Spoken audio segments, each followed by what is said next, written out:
मित्रांनो नमस्कार. आज या ठिकाणी आपण ज्या थ्री फेज इंडक्शन मोटर या 5 HP पर्यंतच्या असतात त्या मोटर सुरू करण्यासाठी जे आपण स्टार्टर वापरतो ते म्हणजे ड्युअल स्टार्टर. या ड्युअल स्टार्टरबद्दलची थोडक्यात माहिती आपण या व्हिडिओमध्ये बघणार आहोत. चला तर मग बघूया DOL म्हणजे डायरेक्ट ऑनलाईन स्टार्टर याविषयीची माहिती.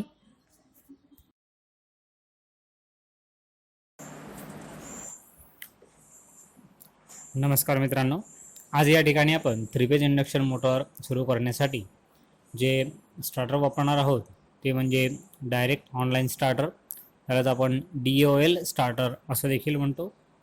ह्या DOL स्टार्टरची रचना कशा पद्धतीची असते त्याबद्दल आपण या ठिकाणी थोडक्यात माहिती घेणार आहोत. हे जे DOL स्टार्टर आहे या ठिकाणी एक स्प्रिंगच्या साहाय्याने प्लंजर बसवलेला असतो आणि हा जो प्लंजर आहे त्या प्लंजरवरती एकूण 4 कॉन्टॅक्ट या ठिकाणी बसवलेले असतात. हे जे 4 कॉन्टॅक्ट आहेत या 4 कॉन्टॅक्टपैकी जे 3 कॉन्टॅक्ट आहेत त्याला आपण मेन कॉन्टॅक्ट असं म्हणत असतो आणि जो चौथा कॉन्टॅक्ट आहे त्याला आपण ऑक्झिलरी कॉन्टॅक्ट असं आपण म्हणत असतो. हा जो प्लंजर आहे तो स्प्रिंगच्या साहाय्याने बसवलेला असल्यामुळे तो खालीवर असा मुव्हिंग होत असतो. हे जे प्लंजरवरती जे सगळे कॉन्टॅक्ट बसवलेले आहेत चारही कॉन्टॅक्ट, या चारही कॉन्टॅक्टला आपण मुव्हिंग कॉन्टॅक्ट असं म्हणतो. आणि हे जे मुव्हिंग कॉन्टॅक्ट आहेत या मुव्हिंग कॉन्टॅक्टच्या खाली स्थिर कॉन्टॅक्ट बसवलेले असतात. हे जे स्थिर कॉन्टॅक्ट आहेत त्या स्थिर कॉन्टॅक्टला ज्या ठिकाणी आपण सप्लाय लाईन जोडतो त्या ठिकाणी L1, L2 आणि L3 असे 3 टर्मिनल जोडलेले असतात. आणि त्याची जी दुसरी बाजू आहे की ज्या ठिकाणाहून मोटरला सप्लाय जातो त्या ठिकाणी M1, M2 आणि M3 असे टर्मिनल या ठिकाणी जोडलेले असतात. हा जो प्लंजर आहे त्या प्लंजरच्या खाली एका कोअरवरती एक कॉईल बसवलेली असते. ती जी कॉईल आहे त्या कॉईलला आपण नो व्होल्ट कॉईल असं म्हणत असतो. ही जी कॉईल आहे ही कॉईल बारीक तारेची आणि जास्त वेढ्यांची असते. या कॉईलचं जे वर्किंग व्होल्टेज आहे ते 415 व्होल्टेज एवढं असतं. म्हणून या कॉईलला आपल्याला 2 फेजवर जोडायचं असतं. स्टार्टरचे जे कॉन्टॅक्ट आहे त्या कॉन्टॅक्टला या ठिकाणी ओव्हरलोड रिले देखील जोडलेला असतो. ह्या रिलेमध्ये 3 ओव्हरलोड कॉईल म्हणजे OLC बसवलेले असतात. ह्या OLC तिन्ही फेजच्या हे तिन्ही लाईनच्या सिरीजमध्ये जोडलेल्या असतात. आणि ही जी OLC आहे ओव्हरलोड कॉईल आहे हिच्या शेजारी एक स्विच बसवलेला असतो. या स्विचला आपण थर्मल स्विच असं म्हणत असतो. हा जो स्विच आहे तो साधारणतः क्लोज स्थितीमध्ये असतो. नॉर्मली क्लोज या स्थितीमध्ये हा स्विच असतो. या ठिकाणी जी थ्री फेज इंडक्शन मोटर आहे ते मोटर चालू किंवा बंद करण्यासाठी पुश बटन असतात. ते एकूण 2 पुश बटन असतात. चालू करण्यासाठी जे स्टार्ट करण्यासाठी जे पुश बटन आहे ते हिरव्या रंगाचं असतं. हे जे बटन आहे ते नॉर्मल स्थितीत ओपन असतं. याची जी जोडणी आहे ती कॉन्डक्टरच्या पॅरलल केली असते. हा जो सहाय्यक कॉन्डक्टर आहे या ठिकाणी एक फेज जोडलेला असतो. आणि ही जी मोटर आहे ती बंद करण्यासाठी जे बटन वापरलेलं असतं ते लाल रंगाचं असतं. ते नॉर्मली क्लोज या स्थितीमध्ये असतं. आपण त्याला ज्यावेळेस पुश करतो त्यावेळेस ते ओपन होतं आणि जी मोटर आहे ती बंद होत असते. हिची जी जोडणी असते ती एक फेज आणि NVC याच्या सिरीजमध्ये केलेली असते. या पद्धतीची या स्टार्टरची रचना आहे. पुढील स्लाईडवरती आपण हे जे स्टार्टर आहे याची कार्यपद्धत काय आहे ते बघणार आहोत.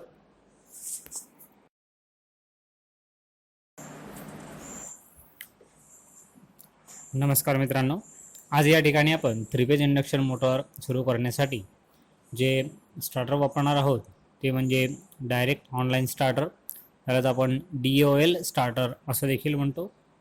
ह्या DOL स्टार्टरची रचना कशा पद्धतीची असते त्याबद्दल आपण या ठिकाणी थोडक्यात माहिती घेणार आहोत.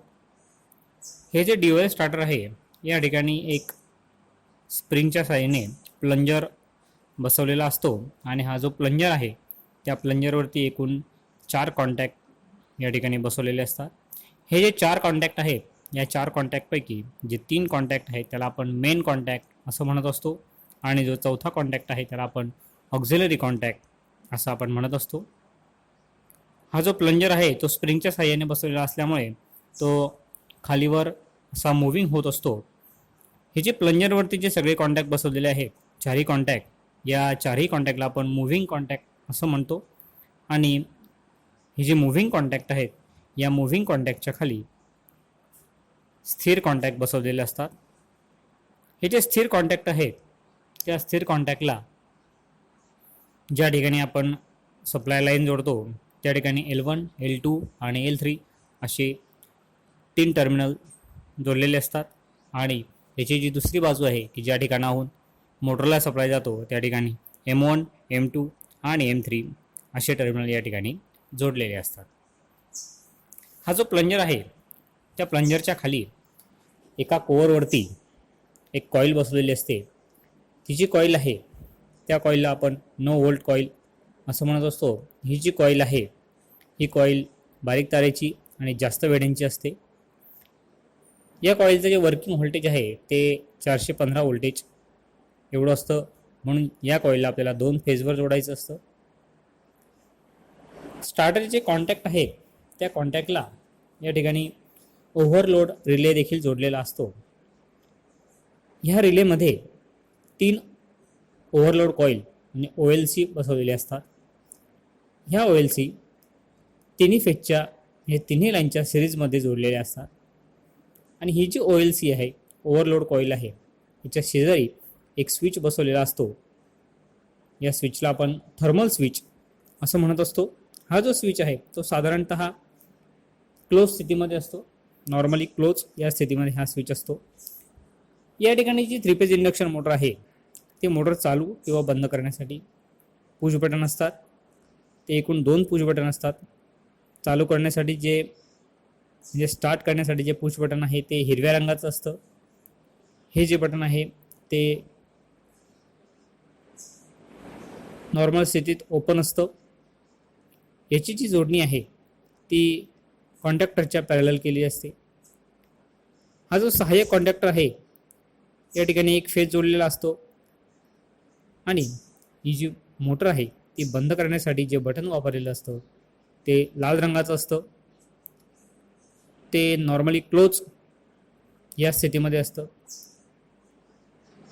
आपण त्याला ज्यावेळेस पुश करतो त्यावेळेस ते ओपन होतं आणि जी मोटर आहे ती बंद होत असते. हिची जी जोडणी असते ती एक फेज आणि NVC याच्या सिरीजमध्ये केलेली असते. या पद्धतीची या स्टार्टरची रचना आहे. पुढील स्लाइडवरती आपण हे जे स्टार्टर आहे याची कार्यपद्धत काय आहे ते बघणार आहोत.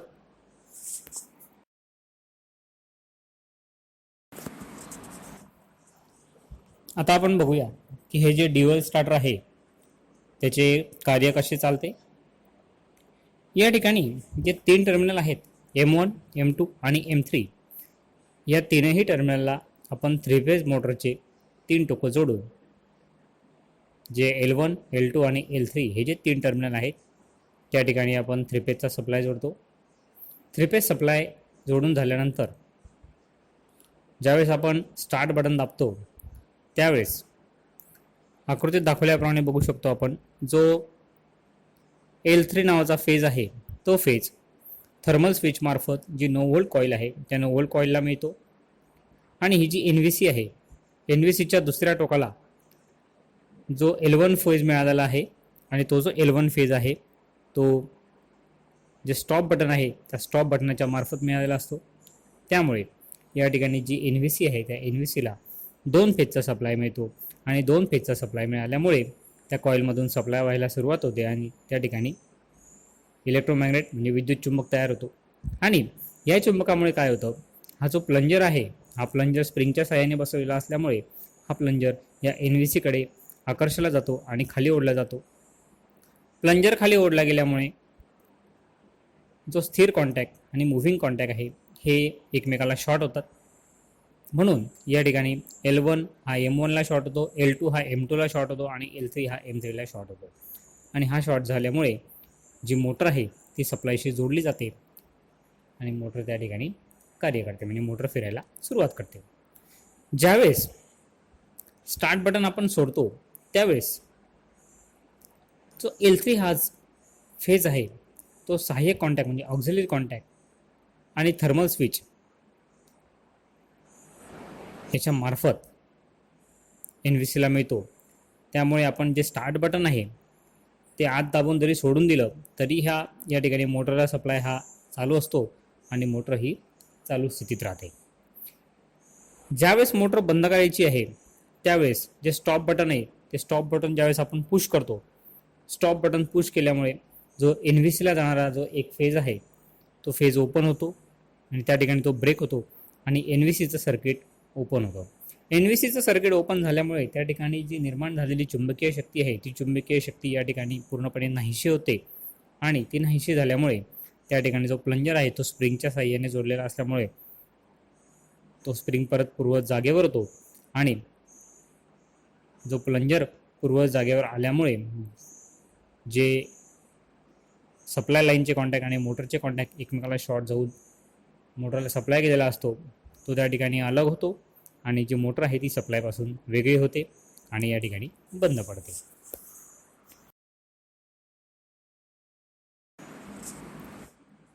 ज्या वेळेला ही जी आपली 3 फेज इंडक्शन मोटर आहे ती स्टार्टरमार्फत सप्लायशी जोडलेली असते त्यावेळेस जर मोटरने ओव्हरलोड करंट घेतला, म्हणजे मोटर जर ओव्हरलोड करंट घ्यायला लागली त्याच वेळेस तो जो करंट आहे तो OLC मधून म्हणजे ओव्हरलोड जी कॉईल आहे त्या कॉईलमधून पण वाहतो आणि या ठिकाणी जास्तीचा करंट वाहिल्यामुळे त्या OLC मध्ये उष्णता निर्माण होते आणि त्या ठिकाणी उष्णता निर्माण झाल्यामुळे त्या ठिकाणी असलेले जे थर्मल कॉन्टॅक्ट आहेत ते प्रसरण पावतात आणि जो थर्मल स्विच आहे तो थर्मल स्विच या ठिकाणी ओपन होतो.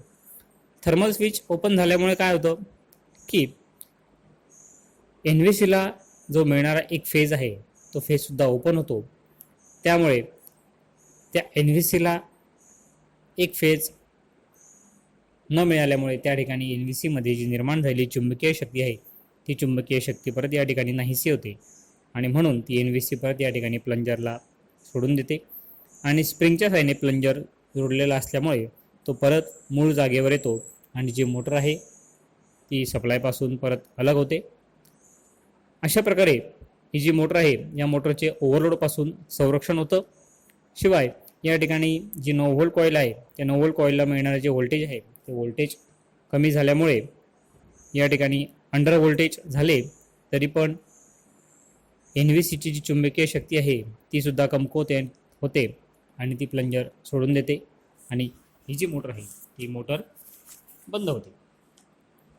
हे जे स्टार्टर आहे या स्टार्टरमुळे मोटरचा जो स्टार्टिंग करंट आहे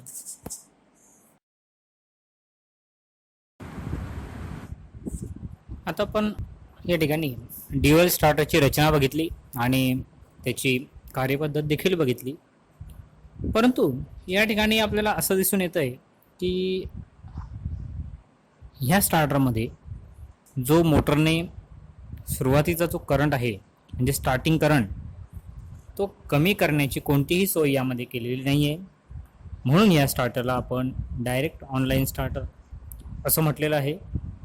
म्हणून या स्टार्टरला आपण DOL म्हणजे डायरेक्ट ऑनलाईन स्टार्टर असं म्हटलं आहे. या स्टार्टरमध्ये सुरुवातीचा जो करंट आहे जास्तीचा करंट तो कमी करण्याची यामध्ये कोणतीही सोय केलेली नाही.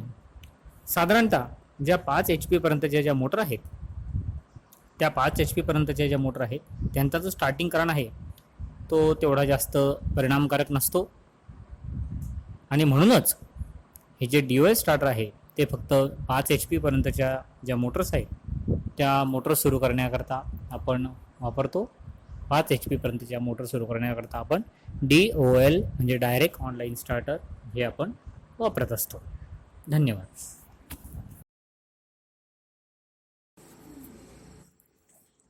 या ठिकाणी आकृतीमध्ये एका वेगळ्या कंपनीचा DOL स्टार्टर आपण बघत आहोत.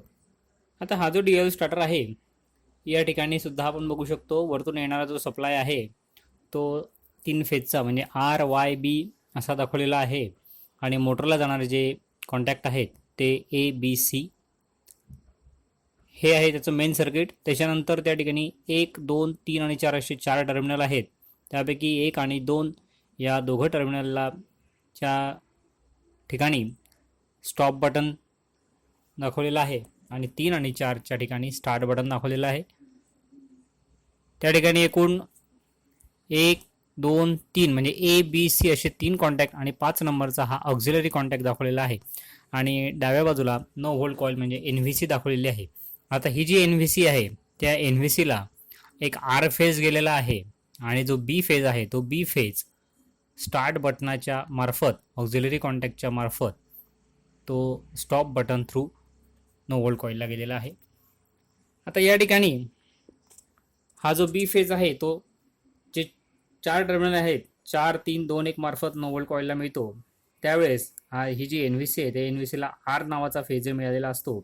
त्यामुळे ही जी NVC आहे ती 2 फेज सप्लाय मिळाल्यामुळे त्या ठिकाणी त्याच्यामध्ये विजेचा प्रवाह वाहू लागल्यामुळे ती नो व्होल्ट कॉईल ही चुंबक बनते आणि या ठिकाणी नो व्होल्ट कॉईलच्या ठिकाणी चुंबक निर्माण झाल्यामुळे जो प्लंजर आहे तो प्लंजर ओढला जातो आणि त्या ठिकाणी जे मुव्हिंग कॉन्टॅक्ट आहे आणि जे फिक्स कॉन्टॅक्ट आहे ते एकमेकाला जोडले जातात.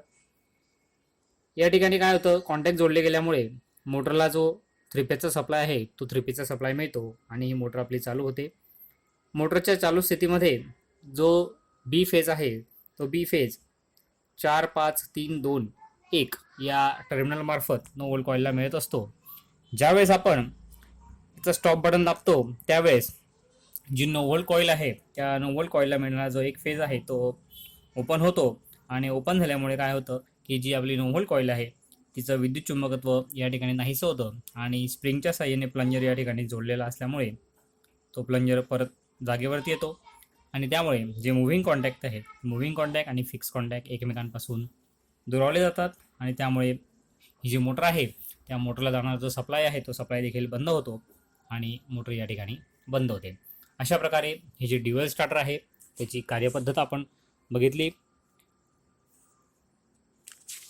धन्यवाद.